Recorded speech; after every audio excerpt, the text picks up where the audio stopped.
Tudo jóia? Bom, Patinog, Sandrinha, Agna Silva, Marcela, Jéssica, a Elis. Enfim, a galera tá chegando aí e a gente vai conversar hoje um pouco sobre causas do autismo. Eu suponho que esse conteúdo ele é um pouco mais interessante, mais para pais do que para profissionais terapeutas, né? Porque não é um assunto diretamente ligado à terapia. Estou procurando um livro aqui. Acho que eu botei outro lugar aqui. Vacilei aqui. Que é o livro Outra Sintonia, que é um livro importante para a gente discutir isso. Ele não está aqui, mas tudo bem. Eu falo dele. Tá, então pensei que está aqui. Mas o mais importante, esse aqui é o meu livro, Transtorno do Espectro Autista, uma brevíssima introdução. Eu vou pegar aqui uma parte dele para poder mostrar para vocês e para a gente conversar sobre, tá? Mas antes disso, o pessoal que está aí no Facebook, então a galera já aí, vai compartilhando a live para o pessoal ter acesso também, por favor. Vamos fazer isso aí, para a galera ir entrando. Vou dar uma boa noite aqui para o Ivan, Tiago Lírio, Melissa, Márcio, Bruno, Ilza, Lúcia, Patrícia Coelho, Ana Cristina, a galera tá chegando aí. Aqui no Instagram tem bastante gente já, mas eu não consigo falar o nome das pessoas aqui. Bom, é o seguinte, pessoal, esse livro, ele é de 2018. Eu fechei ali, acho que em abril de 2018, não tenho certeza.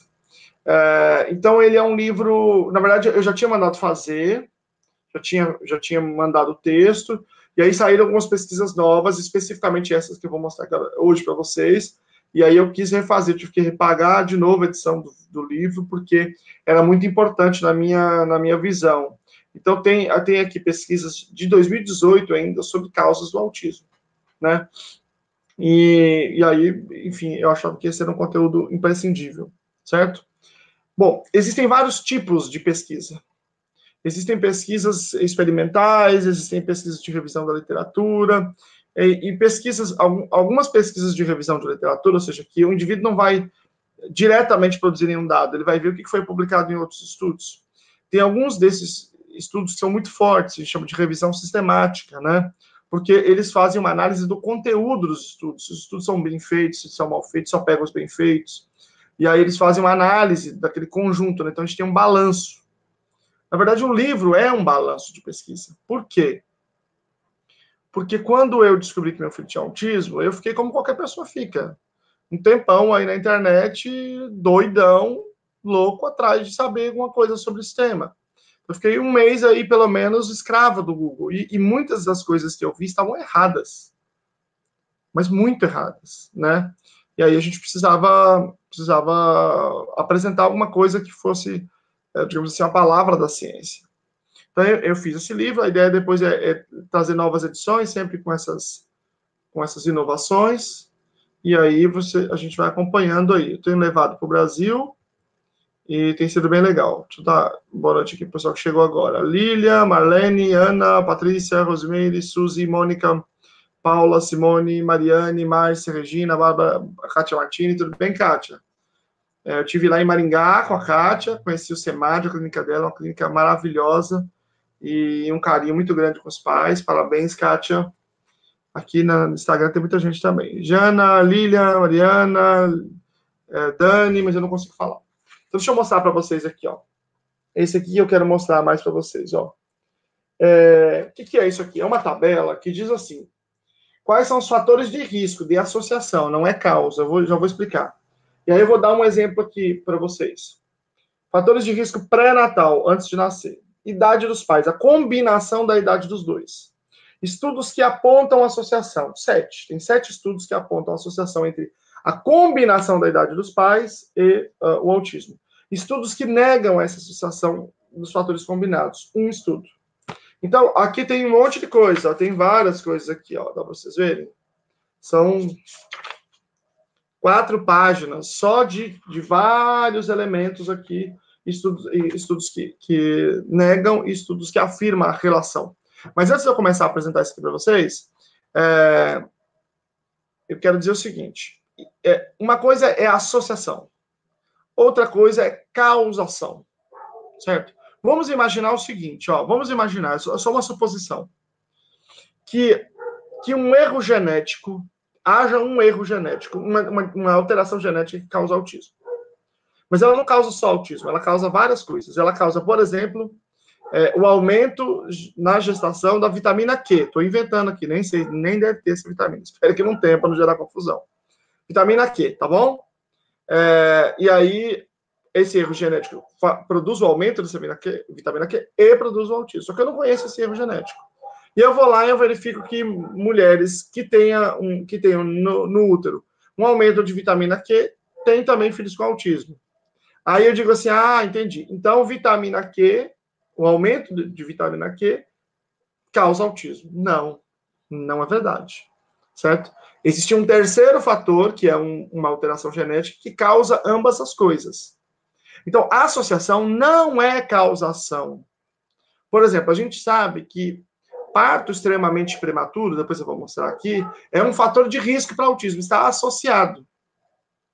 Mas isso não quer dizer que parto prematuro cause autismo. Pode ser que alguma coisa cause o parto prematuro e cause o autismo. Entendeu?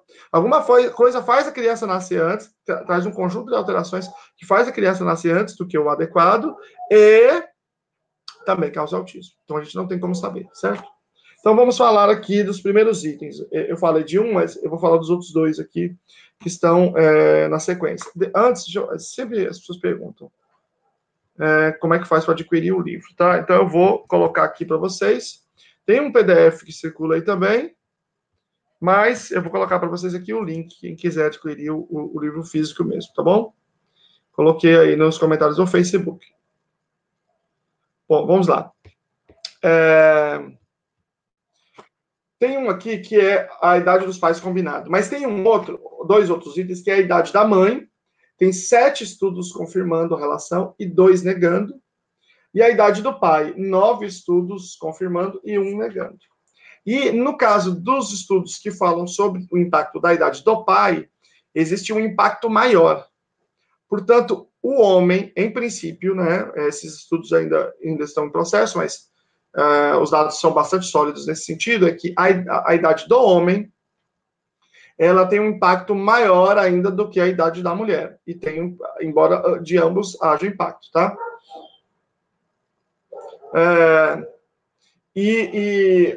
Veja, esse normalmente é um tipo de mutação, que daqui a pouco eu vou falar sobre as mutações, sobre genética, né, que é uma mutação que chama de novo, ou seja, pode não ter um variante no pai, pode não ter na mãe, e surgir na criança. Porque há uma perda de qualidade na produção do material genético, no caso do pai. A mulher, ela produz o material genético na puberdade, o homem não, o homem vai produzindo. As gônadas, o testículo vai produzindo. Só que na medida que esse tecido vai envelhecendo, vai ficando velho, ele vai perdendo a qualidade. Quando que isso começa a acontecer? Quando é que as pesquisas apontam que começa a aumentar o risco de maneira considerável, significativa? A partir de 35, 40 anos. Certo? 35, 40 anos começa a aumentar. Alguém perguntou, o Ricardo perguntou de pré-eclâmpsia. Vamos chegar aqui no pré-eclâmpsia daqui a pouco, tá? Aí vem ordem do nascimento, 6 estudos apontando associação e 5 negando a associação. Veja, há alguns dados que mostram o seguinte, que quanto mais filho você tem, maior é o fator protetivo. Por exemplo, se é o primeiro filho, a chance é uma, se é o quinto filho, a chance é outra. Mas esses dados, como vocês acabaram de ver, não é claro, porque há 6 confirmando e 5 negando. Então, estamos aí numa situação ainda indefinida, né? Doença física pré-materna, pré-eclâmpsia, que foi justamente a questão do Ricardo aqui, tá? Ricardo, com 39, 37 anos, é muito pouco tempo depois do aumento do risco. Então, é difícil dizer. Pré-eclâmpsia, 3 estudos confirmando, 1 negando. 3 estudos confirmando, 1 negando. Quer dizer, então, tem uma associação, portanto, não quer dizer, novamente, vou repetir isso várias vezes, tá? Não quer dizer que a pré-eclâmpsia cause, tá? Mas alguma coisa pode causar ambas as coisas. Diabetes gestacional, 3 confirmando e 3 negando. Eu vejo falar muito de diabetes gestacional. Deixa eu só falar uma coisa para vocês. O estudo que apresentou isso aqui, tá? É um estudo bem recente, é um estudo de 2017, tá? Então, ele é bem recente. Então, 3 negando e 3 confirmando. A gente não tem certeza, portanto, é um dado muito inconstante.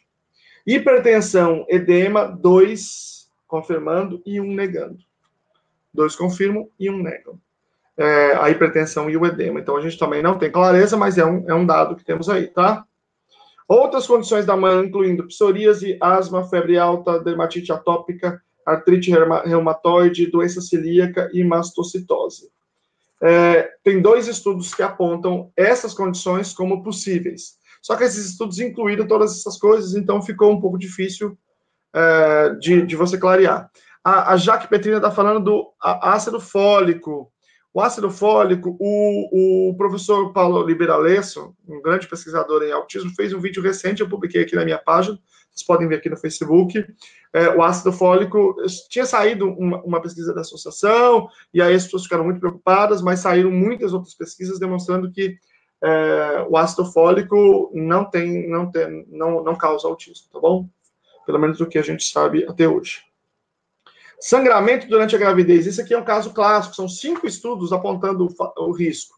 Então, veja, não faz sentido você dizer que o sangramento causa autismo, entendeu? Mas o sangramento, quando existe o sangramento, ele é um fator de risco, porque ele acontece por algum motivo. Aliás, ele pode acontecer por muitos diferentes motivos. E ele é um sinalizador de que o risco está aumentado, sim, para a existência de autismo, tá bom? Esclerose múltipla, eu acho que não tem aqui, mas eu não me lembro de ter essa informação, não, tá? Sofrimento fetal, vamos chegar lá, tá? Esse vídeo vai estar disponível em algum lugar? Sim, tá no meu Facebook e depois eu vou colocar no YouTube, tá bom? Vamos lá, eu vou falar de alguns aqui, de várias infecções, tá bom? Durante a gravidez. Infecções durante a gravidez 2, assim, genérico. Aí tem um para infecção bacteriana, especificamente para infecção bacteriana, tá? E aí nós temos infecções virais, eu vou falar todos eles. 3 estudos apontando uma associação com influenza, 4 apontando rubéola, portanto já é um dado um pouco mais forte, tá? 2 citomegalovírus, 2 de sarampo. Agora lembrando, hein, estamos numa crise aí no Brasil hoje de sarampo. O Brasil perdeu o certificado internacional de livre de sarampo. Tem vários motivos. Tem um problema da cobertura, que é equivocada, e temos um problema dos antivacinas aí também, que espalham uma das mentiras sobre isso. A principal mentira sobre isso, de que vacina causa autismo. Vacina não causa autismo, e não tem nada a ver com autismo. No livro eu trago aqui um pouco de informação sobre isso. No Outra Sintonia, a História do Autismo, tem bastante detalhado. Um cara chamado Andrew Wakefield, ele fraudou um estudo, porque ele recebeu uma propina para isso. Depois eu vou fazer um vídeo explicando passo a passo, tá? Isso que é bem importante. Então, vacina não causa autismo. Então, a volta do sarampo no Brasil, entre outros motivos, tem a ver com o sarampo, tem a ver com os antivacina, a gente tem que ficar muito esperto, porque aumenta aqui a probabilidade, segundo esses dois estudos, tá? 2 estudos que demonstram a relação com cachumba, 2 com catapora, 2 com herpes viral, 1 com pneumonia, um dado mais fraco, né? 1 com sífilis, 1 com varicela zoster. Então, essas infecções virais, algumas a gente tem mais estudo apontando relação, e não temos estudos, nesse caso aqui, que não apontam relação. Então, tudo indica que infecções podem ser, sim, um fator de risco importante, tá? O Tiago Medeiros está dizendo assim, mudando um pouco do eixo, você acredita na hipótese do autismo ser uma mutação genética decorrente da própria evolução da espécie? Não seria uma tentativa de reacomodação do organismo e do cérebro? Tiago, essa questão da evolução, eu vou falar sobre genética, depois eu volto para os fatores de risco, porque eu quero responder essa sua pergunta. O que a gente sabe hoje é o seguinte, 81% do autismo, vou colocar o link aqui para vocês, tá? É um estudo recente, não está no meu livro, porque ele saiu agora muito, muito recentemente, então não deu tempo de colocar. A gente sabe que 81% do autismo, cerca de 80%, ele é genético herdado. Ou seja, está no pai, está na mãe, as variantes, ou é uma combinação dos dois, tá bom? Cerca de 18% a 20% é genético, mas não herdado, é uma mutação da própria criança. Decorrente de várias coisas, mas especialmente da idade dos pais, tá?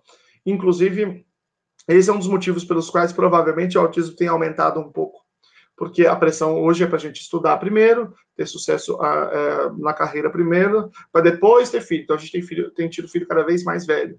Além disso, outras técnicas suplementares, como fertilização in vitro, também tem uma maior incidência de autismo. Também é uma pesquisa bem recente que saiu, tá? Então, agora, sobre ser uma evolução da espécie, que eu já vi isso. A evolução, as pessoas às vezes compreendem não muito bem isso. Havia, antes do Darwin, uma ideia de evolução teleológica. A evolução estava caminhando para um lugar melhor, para um lugar mais correto, digamos assim, mais adequado. Evolução no sentido de melhora. Mas isso, com Darwin, isso foi absolutamente rompido. A evolução é aleatória, não tem nada para melhorando, é só ser mais apto. Acontece, aí sim, existem algumas suposições, de que nos últimos anos a gente vem dominando mais ciência e tecnologia e a inteligência vem sendo um fator adaptativo cada vez mais importante, na medida que esses conhecimentos vêm sendo acumulados de uma maneira muito acentuada. Se a gente olha a curva de conhecimento da humanidade, ela é em escala geométrica, né?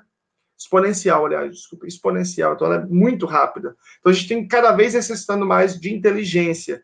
E os fatores genéticos ligados à inteligência são também fatores genéticos ligados ao autismo. Eu me li um texto há algum tempo, acho que um texto em inglês, eu não achei mais, que falava assim que o autismo é o custo da inteligência. Então, nesse sentido, sim. Mas a ideia de que é um sinal de uma evolução é uma visão teleológica da evolução, tá? Então eu falei que de 18% a 20% é por uma mutação da própria criança, né, uma mutação somática, e de 1 a 3% é um autismo ambiental dentro do útero. É um autismo causado por algum fator dentro do útero, normalmente no primeiro trimestre, que altera ali a formação neurológica. O que pode ser? Essas coisas que a gente falou assim, aqui, por exemplo, são desse tipo de autismo, né, de modo geral. E a gente sabe do ácido valproico, vai chegar aqui, que é um anticonvulsivante. Que a gente sabe que, por exemplo, quando a gente quer fazer modelo animal para pesquisar autismo na universidade, a gente pega a ratinha prenha e injeta na barriga dela ácido valproico, e os ratinhos nascem com comportamento autístico, ou seja, eles não brincam entre eles têm estereotipias, então a gente utiliza isso para fazer pesquisa, entendeu? Vamos lá. Ainda fator. Alguém tinha perguntado aqui, eu vi uma pergunta aqui. Não consigo entender muito bem quando dizem que complicações pré-natais ou durante parto podem engatilhar o aparecimento do autismo. Se é uma mutação genética, na maioria das vezes, hereditária, como assim podem desenvolver o autismo? Já não estava programado no DNA para isso acontecer? Sim, já está. Quem tem autismo já nasce com autismo. Não tem ninguém que adquire autismo, isso não existe, tá? Isso aí é um dos mitos que circulam aí sobre autismo. Então, ou você nasce com autismo ou não nasce com autismo. O que acontece é que tem um tipo de autismo, que antigamente chamava transtorno desintegrativo da infância, que a criança evolui e depois cai. Só que isso já está programado geneticamente, não é nada que aconteceu na véspera, mas gera muita confusão, porque essa queda acontece no período da poda neural, que começa ali por volta de 1 ano, 2 meses, até uns 3 anos. E, então, isso vai mais ou menos ao mesmo tempo da vacina, ao mesmo tempo de, às vezes, uma mudança familiar, e aí gera uma confusão tremenda na família, achando que alguma coisa aconteceu e gerou autismo. Existe uma série de estudos, eu sempre fico tentando ver se eu acho o livro aqui, que eu posso mostrar para vocês. Eu não sei onde está esse aqui. Existe uma série de estudos que mostram que essas crianças que têm o transtorno desintegrativo da infância, elas já tinham sinais de autismo. O primeiro é do Adrien, em 1992, o primeiro estudo mostrando isso, com vídeos, né? Ele pegou vídeos de crianças pequenas e aí os sintomas já estavam lá, eles só eram fracos. Aliás, é mais fácil da gente encontrar a causa genética nesses que têm transtorno desintegrativo do que naqueles que já apresentam sintomas pequenininhos, por incrível que pareça, tá? A ANAP está dizendo, o que usam para induzir o TEA nas pesquisas é ácido valproico, é um anticonvulsivante. Às vezes é utilizado em outros sentidos também, não só como anticonvulsivante, também para outros transtornos, tá?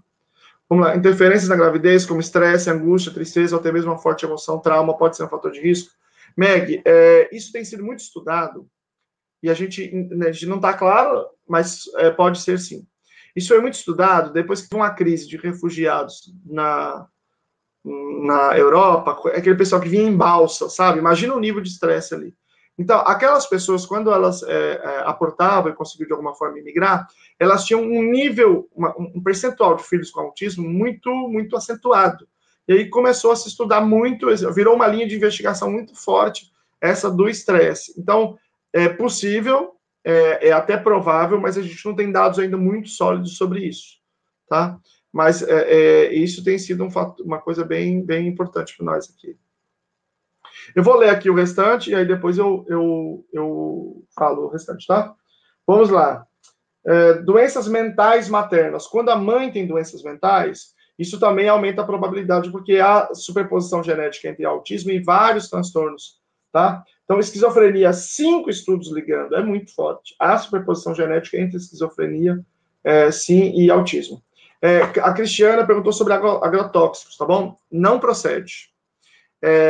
Consumo de agrotóxicos, tem uma mulher que falou um negócio aí que em 2025 todo mundo vai ter autismo, 50%, que está errado. O que ela fez foi o seguinte, ela viu o gráfico de aumento de autismo, viu o gráfico de aumento de agrotóxicos, falou, eles são parecidos, então um está causando o outro. Então, porque ela não conhece nada de epidemiologia.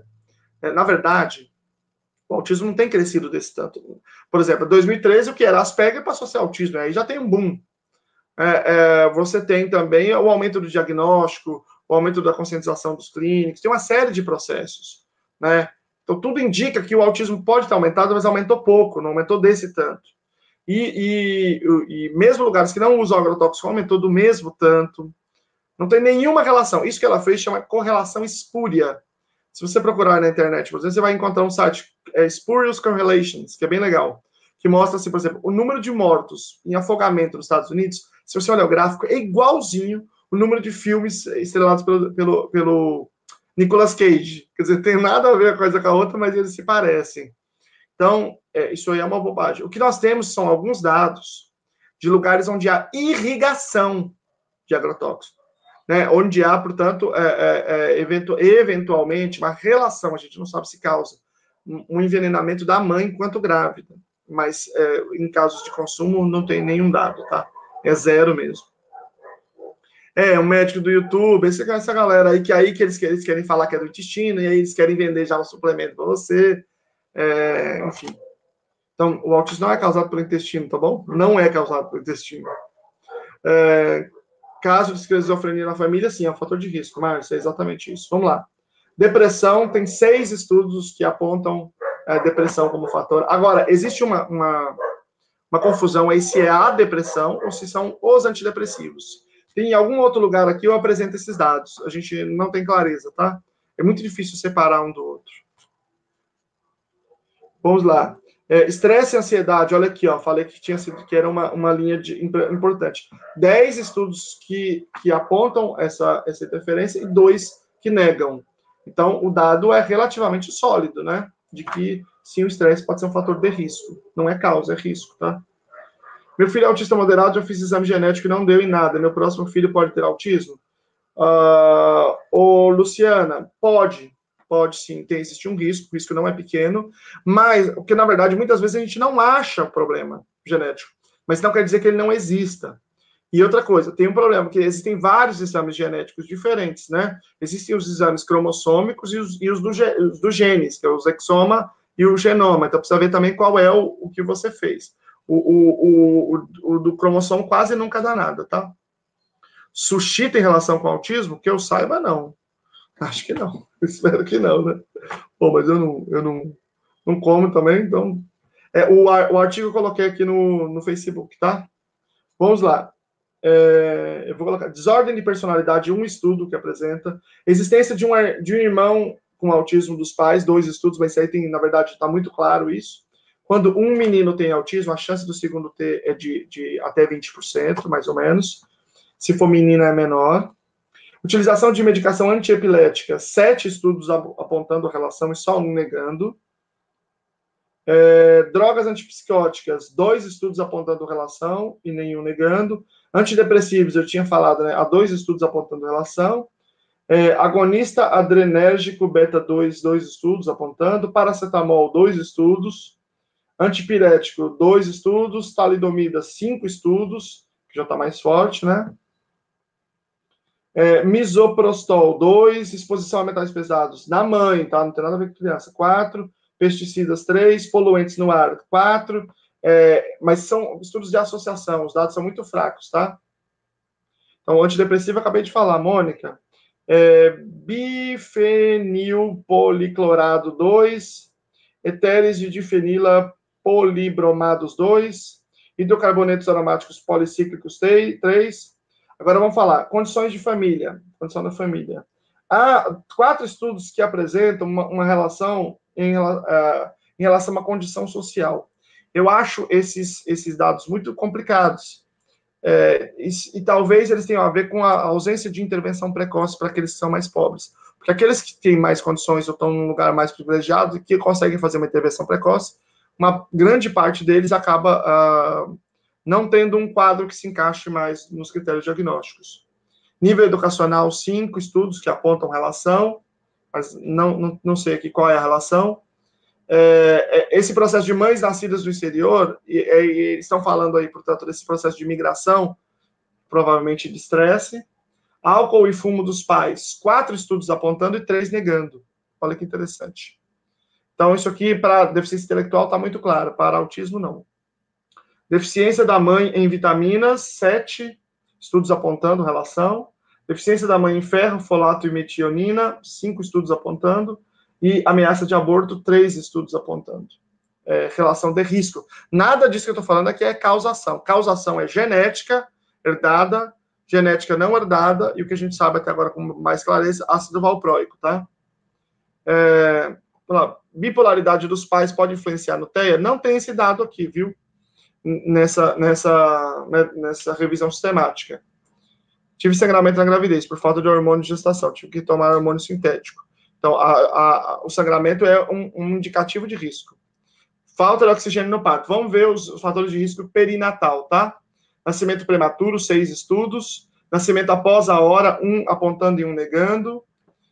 Nascimento por cesárea, 5 estudos apontando relação. Complicações fetais, 6 apontando relação, 2 negando. Hipóxia, né?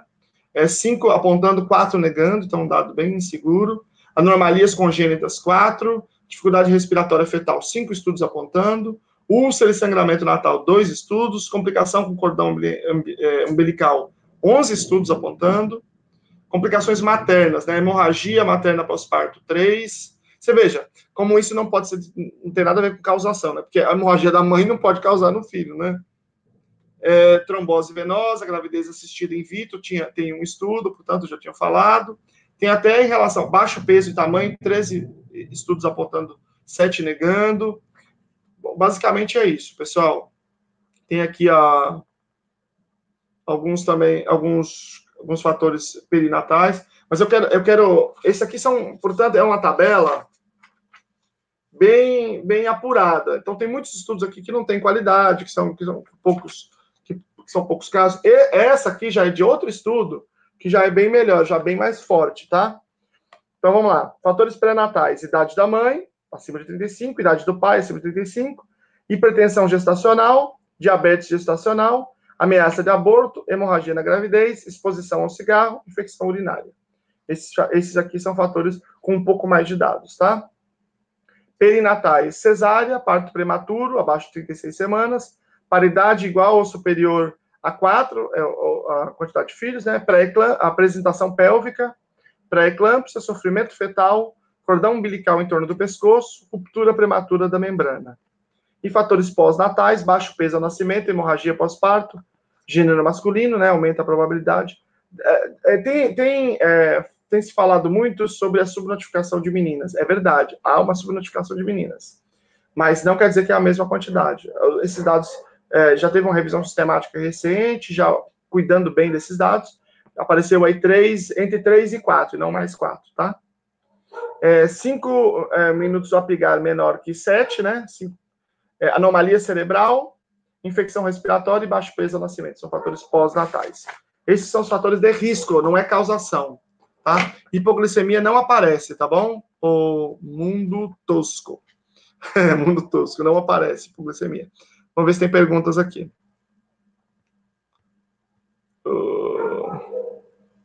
Antes de eu ver aqui, deixa eu falar uma coisa para vocês. Algumas pessoas pediram para colocar. Vai ter, no Rio de Janeiro, no fim de outubro agora, o curso da Nathalie, de adaptação de currículos e materiais. Eu vou colocar aqui. E o curso de manejo de comportamento, que está aberto até dia 10, as inscrições, eu vou colocar aqui também, tá? Tá aqui no link do Facebook. Vamos lá, deixa eu ver aqui as perguntas. O uso de anticonvulsivante só na mãe gestante ou no pai? Não, só na mãe. O pai com TEA é um fator de risco? Sim, um fator bem importante, Cláudia. Deixa eu ver aqui. Em relação à regressão. Achou que fosse doença degenerativa, né? Se os pais usam drogas, tem chance de ter autismo? Sempre tem chance. Mas drogas não aparece como um fator que a gente tenha uma boa certeza, tá? É muito comum notar a criança autista quando inicia a escola. Os pais não notam nenhuma característica, por isso é tão difícil explicar as causas do autismo para os pais. Também, Laura, esse é um outro problema. A Ariane Gural está perguntando qual a diferença entre fator de causa e risco. Causa é alguma coisa que gera outra. Por exemplo, tomar ácido valproico na gravidez, no primeiro trimestre principalmente, pode causar autismo, certo? Agora, tem várias coisas que podem aparecer aqui que a gente sabe que os dois estão ao mesmo tempo, mas a gente não sabe o que causa, só sabe que é um fator de risco. Ou seja, eu sei que se tiver, por exemplo, se a mãe tiver esquizofrenia, é um fator de risco. Você aumenta a probabilidade do filho ter autismo. Mas não quer dizer que a esquizofrenia causa autismo. Quer dizer que a esquizofrenia é causada por certos fatores genéticos. Esses mesmos fatores genéticos passados para o filho pode gerar problemas na poda neural, por exemplo, que a gente chama de autismo. Entendeu? Ou seja, a esquizofrenia é causado por alguma coisa. Ela não é a causa do autismo nessas crianças, tá?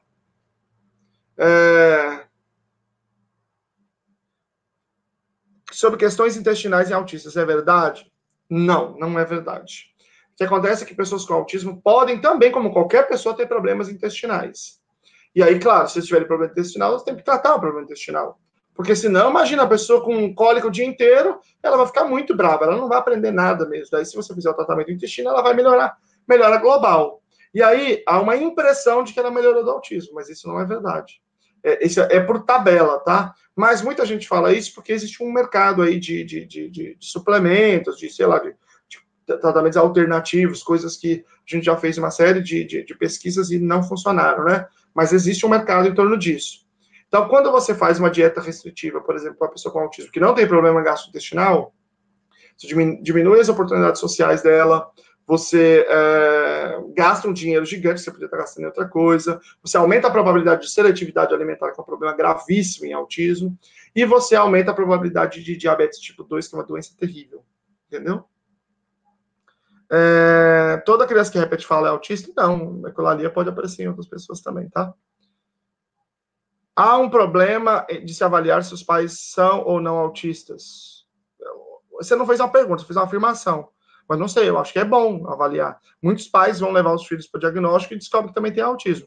Só que normalmente eles têm um autismo mais leve, né? Quando a criança tem um pouco mais de comprometimento. Perdemos sua palestra em primavera. Tem previsão de curso de adaptação de materiais ou manejo de comportamento aqui no Mato Grosso? Não, ainda nada. Relação nutricional e comprometimento comportamental. Aí já é uma outra coisa que você falou, Thaís. A nutrição tem impacto comportamental. Né? Então, mas isso não é para autismo. Só estou circunscrevendo isso, né? Isso é bom para todas as pessoas. A nutrição altera e prejudica ou ajuda todas as pessoas. Então, é claro que a gente deve buscar olhar a saúde global e deve, claro, buscar uma nutrição adequada. Tá? A dieta sem glúten deixou meu filho mais nervoso. Queria comer tudo na escola, passei a dar apenas probiótico para ajudar no intestino. Isso acontece muitas vezes. A neuropsico falou para eu falar de tratamentos homeopáticos. Eu vou fazer o seguinte, eu vou programar outras lives, eu vou programar uma só sobre evidências e um só sobre tratamentos, tá? Sobre o que é evidência, como é que a gente produz e tal, e um especificamente sobre tratamento, tá? Aí eu falo mais sobre isso, porque estão perguntando de ozônio aqui, enfim, é muita coisa, eu preciso explicar um pouco mais a fundo essas coisas, tá? Ninguém da família do pai do meu filho e nem da minha tem autismo, mas Meu filho no parto dele, ele fez cocô na bolsa. Então, esses elementos aí de estresse, de sofrimento fetal, podem ser de risco, mas muito provavelmente eles não causam. Então, Nath Moreira Azevedo, pode acontecer muitas coisas. Por exemplo, eu estou supondo, tá? Não conheço você nem seu filho, imagina, nem fiz isso, não tenho ideia. Mas se você tiver a carga genética do autismo, você pode ter passado para o seu filho e ele ter autismo e você não, porque você é mulher. Mulheres têm um fator protetivo em relação ao autismo. Então, elas resistem mais às variantes genéticas. Além disso, você também pode somar. Você pode ter um pouquinho de variante genética que não configura autismo. O seu marido, o pai da criança, pode ter um pouquinho de variante que não configura autismo, mas na hora de somar, a gente fala que é o modelo do copo. Aí enche o copo e configura o autismo, entendeu? Então, não é o suficiente para a gente falar. Realmente, só fazendo o exame para saber se é genético ou se é uma genética da própria criança, ou se é alguma decorrência de alguma modificação neurológica no útero, tá? Primo do meu esposo tem um filho com autismo. Corre risco? Todo mundo corre risco, tem esse risco, né? Mas se é um primo de sangue, a possibilidade de ter essas variantes existe, sim. Oi, Ana Paula, tudo jóia? Prazer tê-la aqui, minha maninha. Vamos lá. Aquecimento e incubadora da UTI neonatal pode ser um fator? Não tem isso aqui, tá? A prematuridade, sim, a Renata está perguntando. Simone, torcendo pela live 2 que o Dr. Paulo Liberales. Ó, nós estamos. Vai pescando essa. A gente está bolando para fazer periódica. Eu estou convencendo o Paulo a fazer periódica. Aí vai ser fera. Onde consigo contato? Na própria página você pode fazer contato. Ou no e-mail, lucianolacerda.gmail.com, tá? Tem alguém perguntou aqui. Por que as crianças que têm autismo têm comportamento diferente? Eu vou falar isso num outro momento, porque é um assunto bem complexo, tá? Mas tem a ver com a diferente sensibilidade social. Nessa diferença principal é o fato de quase nunca imitar, tá? Vamos lá. Deixa eu ver se tem mais alguma pergunta aqui para encerrar, porque isso tá por causa do horário. Porque aí, quem for da pós, em aba, a gente vai discutir lá no grupo da pós. A gente continua mais 40 minutos de live lá, tá? Bom, alguém está falando assim, minha mãe tem esquizofrenia, posso ter filho autista? Todo mundo pode ter, Jamie. Acho que é isso, Jamerson. Todo mundo pode ter. Mas você provavelmente tem um pouquinho mais de probabilidade, se você colocar estatisticamente, porque há superposição genética entre esquizofrenia e autismo, sim, tá? É possível prever o autismo com exames genéticos dos pais? Mariana, é possível ter alguma informação, mas prever, com certeza não.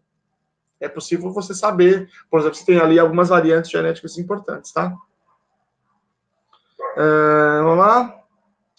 Qual a correlação entre autismo e epilepsia? A epilepsia é uma das comorbidades mais significativas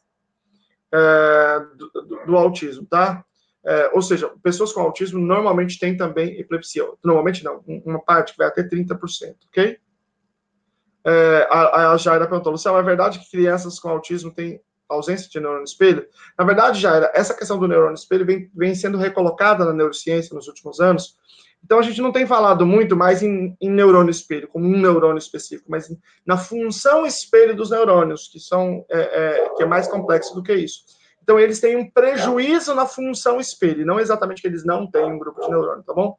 Pessoal, eu vou pedir desculpa para vocês por conta do horário. Semana que vem, no mesmo bate-horário, no mesmo bate-local aqui, eu estarei aqui falando sobre mediação escolar, e a gente vai revezando. Depois a gente vai falando de coisas mais específicas, tá? Exercício físico, coisa importante. Depois eu já fiz 3 lives sobre isso, mas eu vou falar mais porque eu considero isso central. Mas a gente vai discutindo aqui toda semana, tá? Pode marcar na agendinha de vocês aí. Toda terça-feira, 8 horas, estaremos aqui conversando. E vou pedir um favor para vocês. Compartilha a live. Quem está no Facebook e no Instagram não dá, né? Mas quem está no Facebook, compartilha a live para os colegas também terem acesso, para a gente poder divulgar conhecimento científico de qualidade. Acho que é de qualidade, tá bom? Obrigado, abraço. Encerrando aqui. Aqui no Facebook.